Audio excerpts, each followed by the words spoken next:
Coucou tout le monde, est-ce le début de ma YouTube era? Je sais pas, ça dépend combien de temps je vais tenir, parce que vous me connaissez, j'aime bien lancer des projets et jamais les continuer. Mais je me suis dit que c'était un peu frustrant de ne pas pouvoir vous parler en longueur de mes lectures, etc. Parce que de base, c'est quand même ce que je fais. Donc voilà, je me suis dit que j'allais juste vous faire un méga bilan de mes dernières lectures. Donc c'est toutes mes lectures, pas toutes mes lectures, mais certaines lectures de cette année. J'ai un peu sélectionné au hasard dans la bibliothèque, j'ai tout en bas ici. Donc voilà, je suis en pyjama, je suis très à l'aise, juste la casquette pour cacher la calvitie naissante, enfin naissante, là je pense qu'elle a carrément le bac. Mais voilà, donc je vous propose qu'on commence, ça va être très efficace. Ça fait longtemps que j'ai lu certains livres, donc ça se trouve je vais même pas m'en souvenir. Sans mentir, j'ai rien préparé. Je suis vraiment arrivé en mode, on verra, je vais vous parler des livres tels que je m'en souviens. Si je m'en souviens pas, c'est peut-être qu'ils n'étaient pas si bien que ça. On prend au hasard. Oui, il y a aussi des livres en anglais, donc je vais juste mettre la version française si elle existe. Quelque part dans le montage, si j'arrive à m'en sortir. Mais voilà. Ah, oh bah ching. Blue Sister de Coco Miller, pardon. Ça, j'ai beaucoup aimé. J'ai trop aimé. Ça parle de 4 sœurs. Avery, Bonnie, Nikki et Lucky. Regardez, c'est écrit ici sur cette magnifique édition. D'ailleurs, je sais pas si... Enfin, hier, je me suis fait la réflexion. Donc, ça ne s'applique pas à cette version-là, bien sûr, même si c'est pas forcément applicable à ça. Mais vous trouvez pas que, genre, dans 90% des cas, dès que vous voyez un livre en version reliée, avec un trop beau jaspage et tout, dans 90% des cas, le livre est pourri. Je sais pas si vous voyez ce que je veux dire. Genre, j'ai l'impression qu'ils font du cache-misère. Enfin bon, aucun rapport. C'est un take désastreux, encore une fois. Donc, ça parle de 4 sœurs. Il y en a une qui a crevé. Elle est morte. La pauvre, c'est pas drôle. Je rigole nerveusement, je vous jure, je rigole nerveusement. Je sais que je parle d'un sujet comme ça, j'ai envie de rigoler. Mais c'est pas parce que j'ai pas d'empathie, c'est parce que je rigole nerveusement. Bref, une qui est morte des suites de son addiction et du coup, ça va un peu traumatiser toute la famille. Donc la famille being les 3 sœurs, et donc c'est un peu leur vie. Il y en a une qui est boxeuse, il y en a une qui est avocate super riche à Londres, et il y en a une autre, c'est une mannequin à Paris et tout. Donc elles ont des vies super différentes, et c'est par l'autrice de Cléopâtre et Frankenstein, pour ceux qui l'ont lu. D'un coup j'ai un doute que la vidéo elle filme, je sais pas pourquoi, ça me fait paniquer. J'ai pas l'habitude. Attendez, je regarde. Ouais, c'est bon. C'est bon, ça filme. Donc voilà, j'ai bien aimé, je crois que j'ai mis 4 ou 5 étoiles. The Guest de Emma Cline. Il y a une histoire particulière avec ce livre parce que quand je l'ai lu, je l'avais acheté à Londres et j'étais persuadé que c'était le meilleur livre que j'ai lu de ma vie. Et en fait, comment dire, des fois l'opinion des gens autour de vous fait changer votre take complètement. Je ne sais pas si vous voyez ce que je veux dire. Donc ça, c'était le cas avec ce livre. Donc quand je l'ai lu, j'ai passé un super moment. Et du coup, je l'ai prêté à Luna de la chaîne, elle n'a pas de nom. Donc Luna, je mettrai son lien quelque part. Et Luna du podcast Livre la Fluff, bien sûr. Donc voilà. Et elle m'a dit que c'était le pire livre qu'elle a jamais lu de sa vie. Et pareil, Bilal, mon meilleur pote, je lui ai prêté. Et il m'a dit qu'il n'avait pas terminé tellement c'était nul. Donc du coup, j'ai décidé que moi aussi j'aimais pas. Jusqu'à j'ai changé ma note sur Goodreads genre après, tellement j'ai pas de personnalité, c'est hyper grave. Mais en vrai, c'était marrant. C'est une meuf, elle est un peu faux folle. Enfin, elle est complètement clé de la plaque. Elle est complètement conne, en fait, si on dit les choses clairement. Et elle vit un peu au crochet des hommes riches. Et un jour, elle va vivre au crochet d'un homme riche, mais vraiment au crochet, genre elle va être accrochée de la sorte. Sauf que le mec, à un moment, il va lui dire c'est bon, tu m'as saoulé, genre dégage de ma vie. Et elle va être en mode non. Ça se passe pas comme ça. Et donc du coup, elle va juste... je suis super nul pour raconter des histoires. Elle va décider de le stalker jusqu'à sa soirée. Parce que le mec il a organisé une soirée pour regagner son cœur et tout. Donc elle va traîner dans ce qui ressemble un peu aux Hamptons, donc un quartier balnéaire assez riche de New York. Et voilà. Ouais, bon, on fera avec. Oh, pourquoi il est sale mon livre comme ça? Vous voyez, c'est la preuve que je l'ai bien lu, genre. Il est dégueulasse, qu'est-ce qui s'est passé? Souviens-toi des abeilles de Zineb Mekouar. Regardez, j'ai tué des gaz. Zineb, c'est ma copine. Je ne vais pas en parler 20 ans de ce livre parce que normalement, vous avez vu mes vidéos et mes stories qui en parlaient sur Instagram. Si ce n'est pas le cas, bon, c'est pas grave, ça arrive. Ça raconte l'histoire d'un jeune garçon qui vit près d'un rucher au Maroc, dans la campagne marocaine. Et donc sa famille, ce sont des apiculteurs. Et il y a sa mère qui est hyper silencieuse depuis une nuit assez mystérieuse et il ne sait pas pourquoi. Enfin, quand je dis hyper silencieuse, c'est juste qu'elle ne parle pas. Elle est prise d'un mal assez inconnu. Et aussi, le village dans lequel il vit, la terre est malade, dans le sens où il n'y a plus rien qui pousse, c'est la sécheresse, c'est la merde. Et c'est son histoire. C'est super joli, c'est onirique, c'est trop mignon. J'ai beaucoup aimé. Voilà, c'est chez Gallimard. Gallimard d'ailleurs qui ne veulent jamais collaborer avec moi. Donc là j'en parle vraiment parce que c'est ma copine. Sinon, on n'est pas des bénévoles. Et les dangers de fumer au lit de Marina Enriquez. Marina Enriquez, si vous ne connaissez pas, c'est une autrice argentine qui écrit beaucoup de trucs horrifiques. Elle avait écrit, celle qui a écrit Notre part de nuit, que j'ai beaucoup aimé, et là c'est des nouvelles horrifiques diverses et variées. Franchement c'était super sympa, je m'attendais pas parce que moi les nouvelles c'est pas trop mon truc, j'aime pas avoir des histoires un peu courtes, genre ça commence, je suis hyper into it, et puis d'un coup on me dit que c'est une nouvelle et que voilà, donc moi j'aime pas trop. Mais sinon là c'était cool, c'était des petites nouvelles, horreur et tout, c'était bien pour Halloween, pour l'automne en général, c'était sympa, en plus il y a un take féministe, si j'ai bien compris, hein, si je ne l'ai pas inventé. Mais franchement, super sympa. Un peu morbide, des fois un peu genre trash. Hard, peut-être, pas trash, bref. Bienvenue à la librairie Hyunam de Hwang Boreum. Donc ça, c'est de la littérature coréenne. C'est trop marrant parce que je l'ai en anglais, genre juste derrière. Et la maison d'édition me l'ont envoyé. Ça, pareil, ils ne voulaient pas collaborer avec moi. J'étais trop vénère parce que j'avais grave fait de la promo pour leur livre avant. Mais c'est pas grave. C'est un peu grave, mais bon, je vais quand même en parler parce que le livre était bien. Il était bien, il était ok. En vrai, il était ok. C'est un livre genre un peu healing, vous voyez, genre les livres super good vibe qui vous font un peu réfléchir sur la vie et tout. Et elle, c'est une libraire qui a quitté son taf, sa vie d'avant et tout pour ouvrir une librairie. Et ça parle un peu des gens qui l'accompagnent dans sa librairie, qui travaillent pour elle, son entourage, de ses clients. Et ils ont chacun leur histoire. Souvent, c'est des histoires un peu en mode oh, le bureau, c'était trop dur, etc. Donc, moi j'ai relate, hein, parce que nique le capitalisme et nique la vie de bureau. Il faut s'en libérer. Donc voilà, c'était super cute, c'était super sympa. Non, c'est pas vrai, c'était pas super cute, c'est pas super sympa. C'était sympa et c'était cute, mais ma vie, ça aurait pu faire genre 100 pages de moins. Donc voilà, donc sympathique. Après 22 €, je sais pas, mais sympathique. De purs hommes de Mohamed M. Bougar Sarr.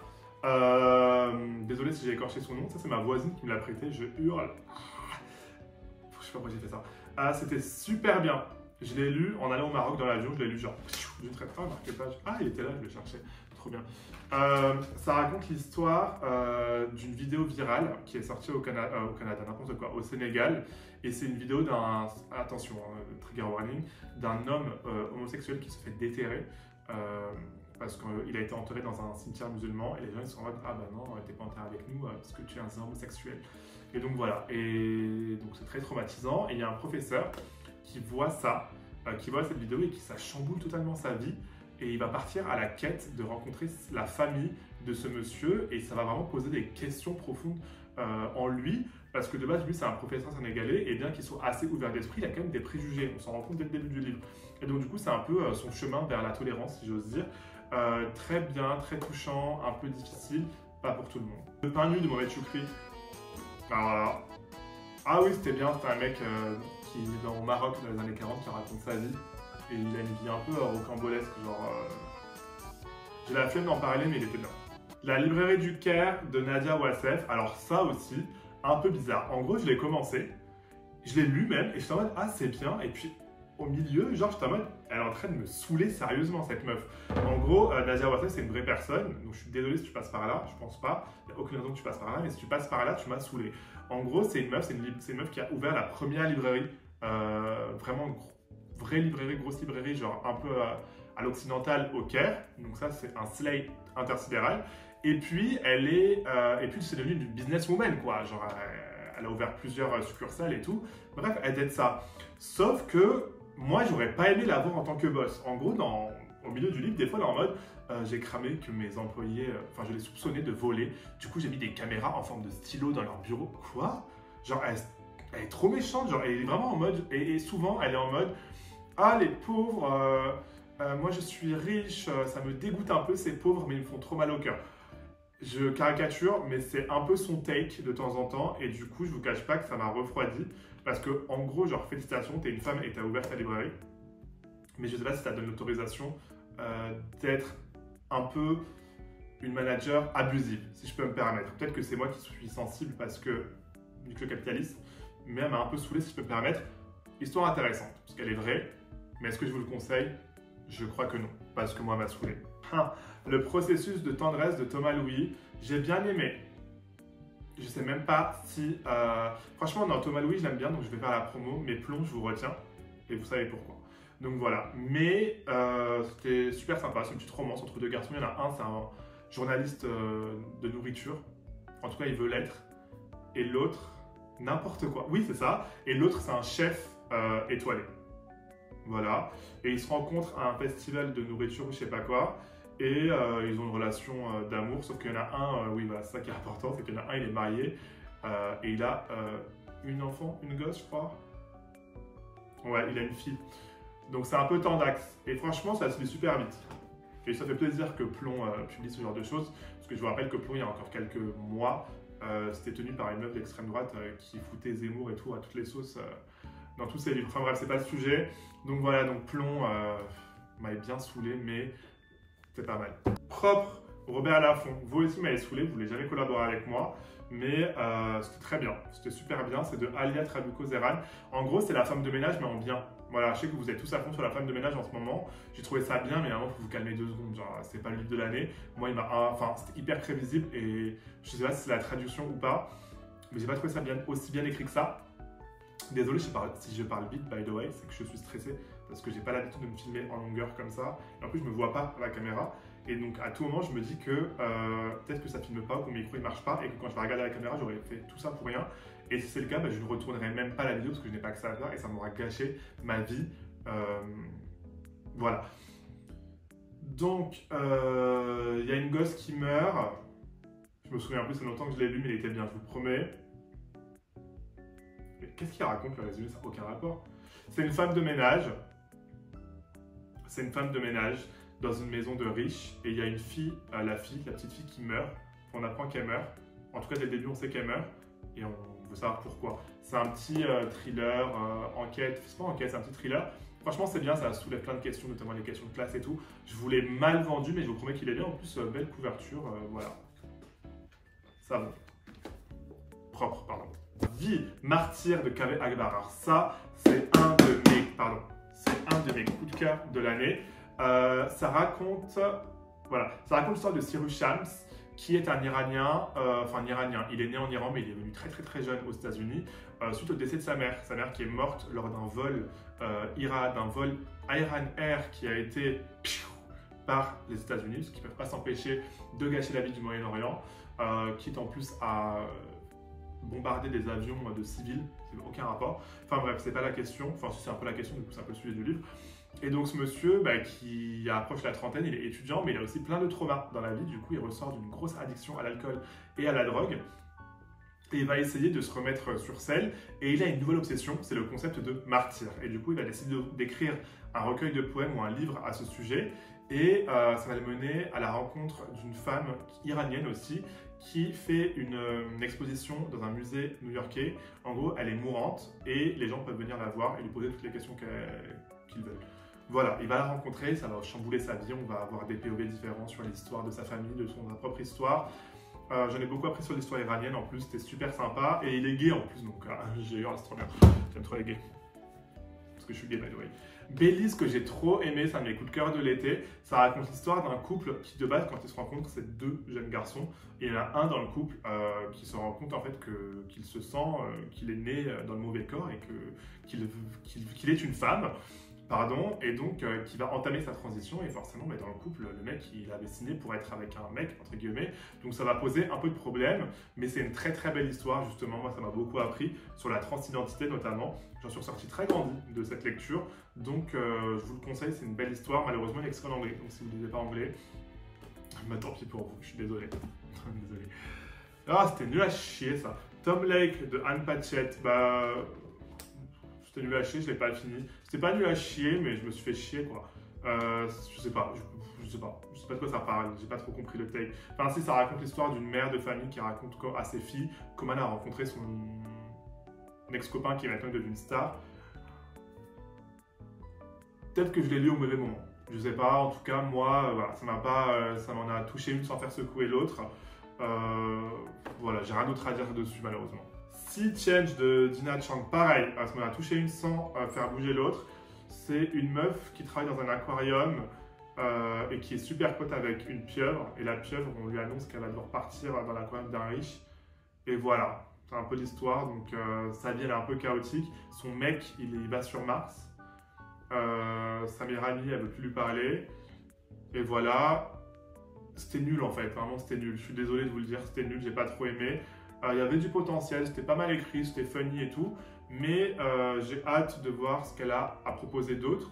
Peut-être que ce sera mieux, mais ça malheureusement, je n'ai pas été conquis par cette lecture. Je pourrais même vous dire que c'est de l'argent gaspillé pour ma part. Je vous le mets en français, c'est le livre de Becky Chambers. Voyage d'un an. To a Small Angry Planet. Je sais plus c'est quoi en français. En tout cas, c'est une science-fiction trop bien, genre qui est super diverse genre dans ses personnages. Et puis ça raconte l'histoire d'un vaisseau spatial qui en gros fait des trous dans l'espace pour créer des raccourcis pour les vaisseaux. Enfin, vous avez compris le take, je pense. Et ce vaisseau-là, il y a plein d'extraterrestres. En fait, du coup, voilà, j'ai rien compris au livre parce que c'est pas les extraterrestres. C'est genre des espèces différentes dans l'espace. Parce que du coup, la Terre, elle est dead et tout le monde vit un peu ailleurs. Donc il y a des humains, il y a d'autres espèces différentes qui cohabitent ensemble. Et là, dans ce vaisseau, ils cohabitent tous ensemble, ils sont tous collègues. Pardon. Et ils sont super potes. C'est vraiment genre chosen family, famille choisie en allemand. Et c'était super sympa, c'était super cosy, c'était super good vibe. J'ai passé un très bon moment, je vous promets. Un peu long, though. Combien de pages? Non, ouais, ça va, 400 pages. Il était un peu long pour moi, mais parce que j'ai pas l'habitude de la science-fiction. Mais je vais lire le deuxième tome. Black House de Justin Torres, très particulier. Très particulier. C'est un format hybride. Il y a des morceaux de texte manuscrits, il y a des morceaux de photos, il y a des œuvres d'art et tout. Et ça raconte l'histoire d'un homme homosexuel assez jeune qui, pareil, lui aussi, il avait des gros soucis dans sa vie. Et du coup, il s'est lié d'amitié quand, à l'hôpital psychiatrique, il s'est lié d'amitié avec un vieux. Et je sais pas, d'un coup, il a mode, ouais, le vieux, il me manque de ouf, donc je vais aller voir le vieux. Il va voir le vieux qui est sur son lit de mort et du coup, ils se racontent leur vie en tant que gens homosexuels, genre leur histoire et tout. C'était bien, mais juste, c'était un peu trop expérimental pour moi. Il y a des moments, j'étais en mode, je sais pas de quoi tu me parles, je comprends pas. Mais c'était bien, mais voilà. Est-ce que ça casse 3 pattes à un canard? Non, je pense que ça en a cassé une et demie. Guapa de Salim Haddad, c'était bien, mais pareil, ça a cassé une patte, même pas un canard. Pourtant, j'aime trop les histoires queer au Moyen-Orient. Mais là, j'ai trouvé ça. Ils me l'ont vendu comme vraiment un truc assez profond et finalement, je me suis retrouvé avec un truc borderline young adulte. Donc, c'est pour ça que ça m'a un peu déçu. Mais sinon, c'est. Non, en fait, j'ai menti, ça va en vrai. Non, je crois que j'ai menti, en vrai, il était bien. Il n'existe pas en français pour l'instant, mais c'est l'histoire d'un garçon qui est dans un pays du Moyen-Orient musulman qui n'est pas cité. Donc, c'est un pays genre créé, mais on se rend compte que ça ressemble peut-être un peu à la Syrie ou à l'Irak. Mais voilà, en gros, c'est pas un pays dont on connaît le nom, mais c'est inspiré d'un pays du Moyen-Orient musulman. Et donc, il raconte sa vie là-bas en tant que queer. Il est journaliste. Et donc, voilà. J'ai oublié un peu tout le texte, longtemps que je l'ai lu, mais il était bien en vrai, ça va, j'ai menti. Désolé. J'avais O'Connor sur Lille, ça j'ai eu à la rentrée littéraire de JC Lattès. Pareil, qui veut jamais collaborer avec son. Qui veut collaborer avec moi? J'ai l'impression que personne. Mais c'était bien, je m'y attendais pas. Pourtant, quand je l'ai lu, je le voyais dans les bibliothèques, j'étais en mode, mais non, mais je vais pas lire ça, ça a l'air nul à chier. Et au final, je l'ai lu en une après-midi, c'était génial. Ça raconte l'histoire d'une jeune fille qui est dans une île du Pays de Galles, sur une île paumée, quoi, au milieu de nulle part.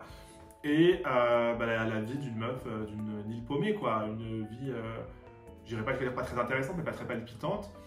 Et elle aspire à mieux, genre elle voit the mainland, elle voit la terre, le gros pays de loin, elle me dit ouais, je vais trop y aller, c'est mon rêve. Jusqu'à qu'il y a 2 anthropologues qui arrivent, parce qu'il y a une grosse baleine qui s'est échouée sur l'île. Je crois que je mélange tout. Mais en gros, les 2 anthropologues, ils vont un peu changer sa façon de voir les choses. Et voilà. Et en vrai, j'ai beaucoup aimé les vibes. C'est un roman vibe. Genre la description des paysages, il fait froid, il pleut, Pays de Galles, les vagues et tout. J'ai beaucoup aimé, voilà, c'est tout. J'ai pas beaucoup aimé, j'ai aimé. Chute de Coolidge, pareil, j'ai bien aimé. Ça raconte l'histoire de Sonia Nina, pardon. Ça raconte l'histoire d'une femme qui fouille dans les affaires de sa mère après son décès, qui se rend compte qu'elle a plein de radios d'elle bien amochées. Du coup, on se rend compte que sa femme était battue par sa mère était battue par son père, du coup. Enfin, par le père, par son mari.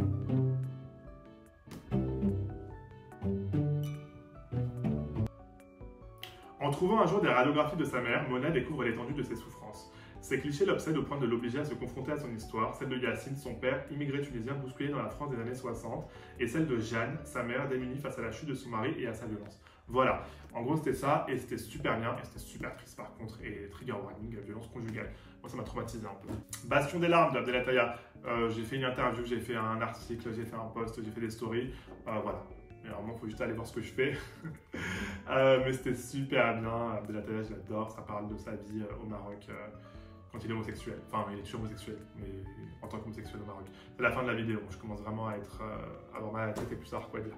S'aimer dans la grande ville de Sangyeong Park, il y a un drama qui sort et il y a un film qui sort, c'est coréen et c'est un livre queer gay coréen, c'est génial, c'est génial. Je veux même pas vous raconter en détail, c'est juste gay, c'est good vibe, je sais pas, en tout cas c'est porteur d'espoir et j'ai beaucoup aimé, voilà. Voilà, j'espère que ça vous a plu, j'ai rien d'autre à ajouter, merci pour ceux qui sont restés jusqu'au bout, ça n'a pas dû être facile. Désolé si j'étais un peu chelou, rapide, si je parlais vite, si voilà. C'est ma première vidéo, il y avait beaucoup de trucs, beaucoup de livres à développer. Donc c'est un exercice assez compliqué pour moi parce que j'ai pas l'habitude de parler autant derrière une caméra. Donc vous pouvez me retrouver sur Instagram, sur TikTok, j'ai un podcast, Livre à la Fluff. Et puis voilà quoi. Bisous, je vous aime fort.